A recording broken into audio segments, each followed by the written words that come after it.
I'm not aware of any specific cells, any sleeper cells, but when you're seeing what's happening in Europe and you're seeing how widespread that is, from France to Belgium to Germany, I think you have to assume that that is certainly a risk that we do have to consider. So that's the chair of the Senate Homeland Security Committee, a Republican, Ron Johnson from Wisconsin, warning that our intel community must work under the assumption there are terror sleeper cells here already. Katie McFarland served as Deputy Assistant Secretary of Defense in the Reagan administration, of Fox News national security analyst, and good morning to you. Is he right that we assume already that there is a risk here at home? I think we've got to assume that there's a risk here at home. He's not the only one that's saying this. The Democrat, Senator Feinstein, former chairman of the House of the Senate Intelligence Committee, Republican McCall, Congressman, House Intelligence Committee, the head of MI5, the head of MI6, they have all said you have to assume that there are sleeper cells.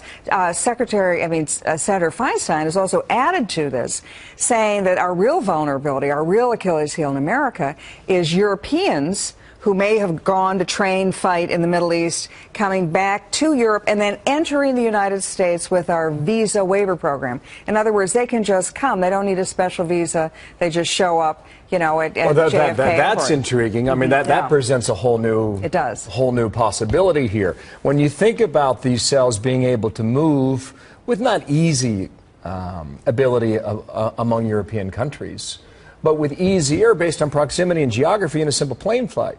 But you're saying that Feinstein is warning that you could come to the U.S. under a visa program and just get lost among the 320 million of us. Well, what she's saying is that we have a visa waiver program with a lot of European countries, and that means I can get on a plane at JFK Airport, I can fly to London, I don't need an advance visa, I just get the visa as I arrive there, and the same in return. What she's warning about, and what other intelligence officials have warned about, is that a European citizen can go and travel throughout Europe without getting a visa, can in some cases enter Turkey, and then Turkey has a porous border with Syria. So they can go all the way and fight in Syria or in Iraq, fight for ISIS, fight for Al-Qaeda, get training, know how to do car bombs, know how to assemble sleeper cells, and then they reverse their steps going back to Europe and potentially in the United States, either as European citizens or even as American citizens. Let me get to Panetta in a moment, but would a no-fly list or a system that's in place now prevent this? Would it stop it?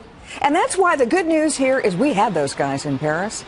We had them on the American no-fly list. So we had already seen them coming. Leon Panetta from CNN on Sunday. Watch here. What has happened in Paris, what happened in Ottawa, what has happened in Belgium is something that we need to understand, that these terrorists are now engaged in a much more aggressive effort based on their recruiting, based on what's happening in Syria and Iraq and Yemen. They are engaged in a much more aggressive effort to conduct violence, not only in Europe, but I think it's a matter of time before they direct it at the United States. And I don't think you disagree with him on that. No, I completely But it is much more difficult to find these smaller cells like you had in Boston a year and a half ago. See, they've adapted. They're not trying to do September 11th big-style attacks, and we've gotten good at preventing that. What they're now doing is small cells, family members. In Boston, it was 2 brothers. In Paris, it was 2 brothers. They don't make a lot of waves in the financial community, in the social media community. They're just doing their attack.